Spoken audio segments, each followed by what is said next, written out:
The heat conduction equation takes the following form.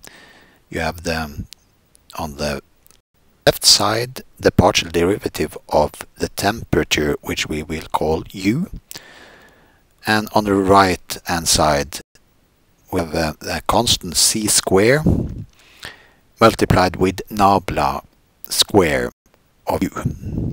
Nabla square is defined as follows. The function U, the temperature, is a function of three spatial coordinates, x, y, and z, and the time t. The constant c square is equal to the thermal conductivity K over the specific heat capacity multiplied with the density ρ. We are going to consider, in the start here, we are going to consider the case when we only have one-dimensional problem. For example, when we have a wire or some rod which is insulated. The rod is has length L, and the position of x is equal to 0 here, and x is L there. So then we get the one-dimensional heat conduction equation. These two components of the general heat conduction equation, they vanish.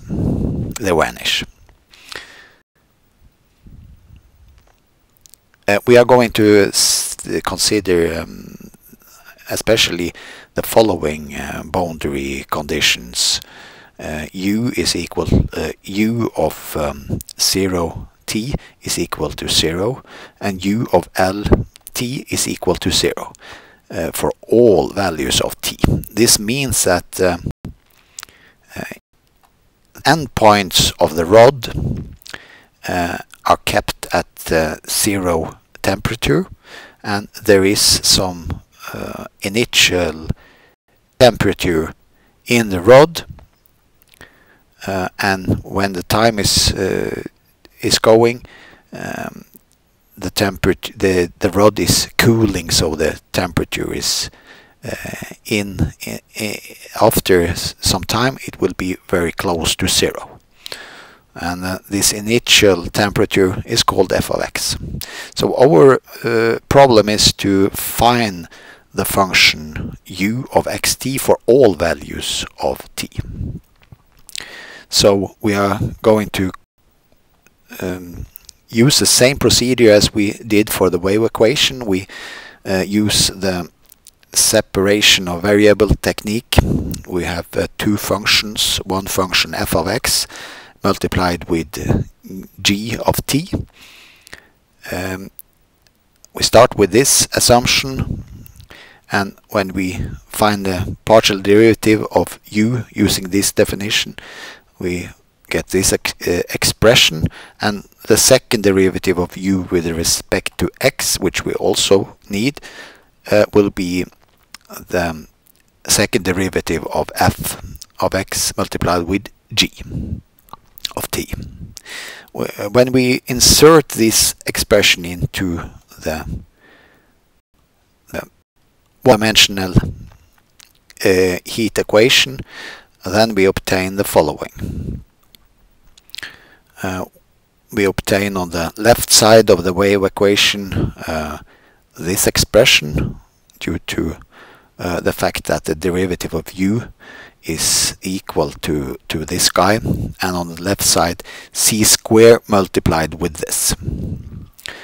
So let's, for example, divide with g and f on both sides. Then we get this equation.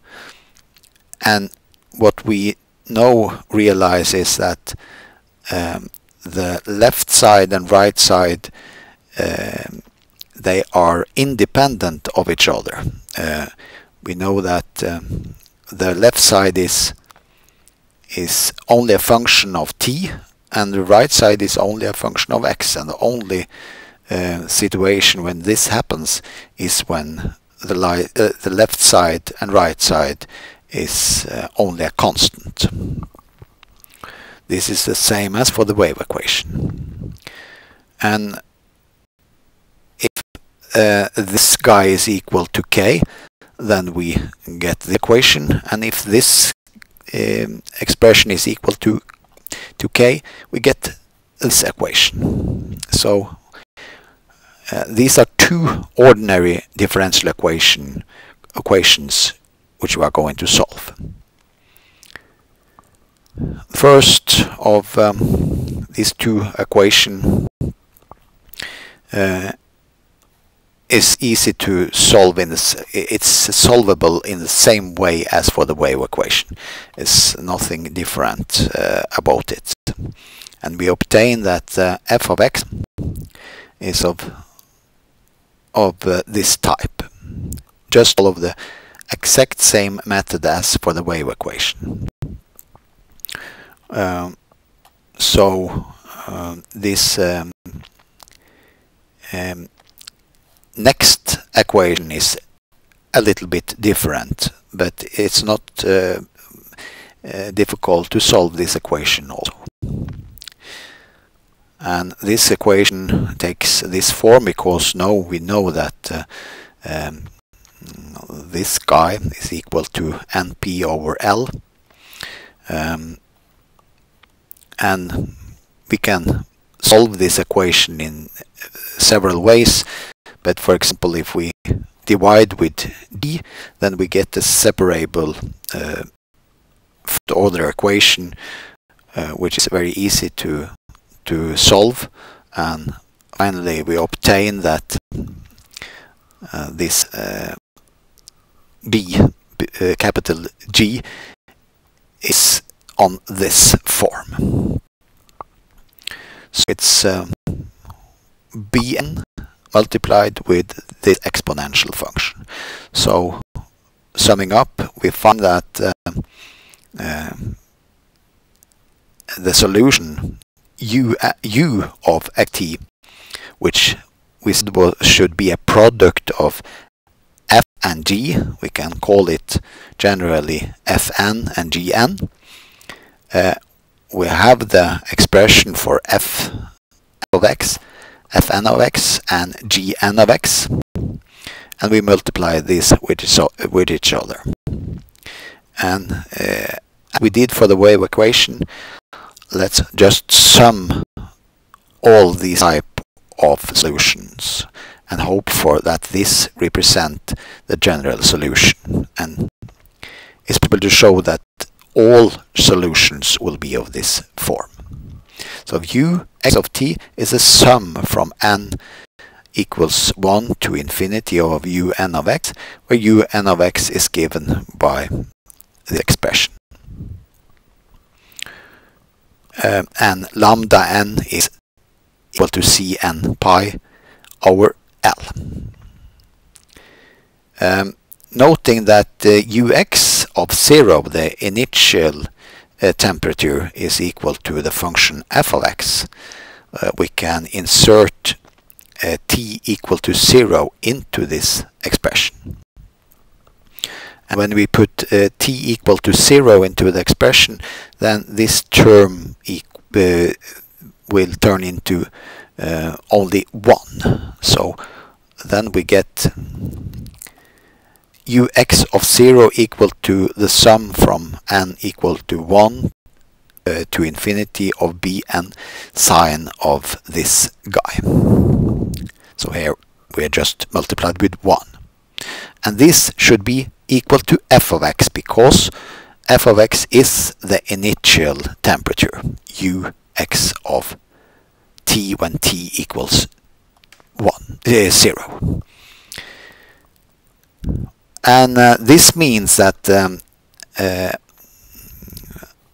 x is the Fourier series, that this is the Fourier series of this function f of x. So this series turns out to be the odd extension odd periodic extension of this function.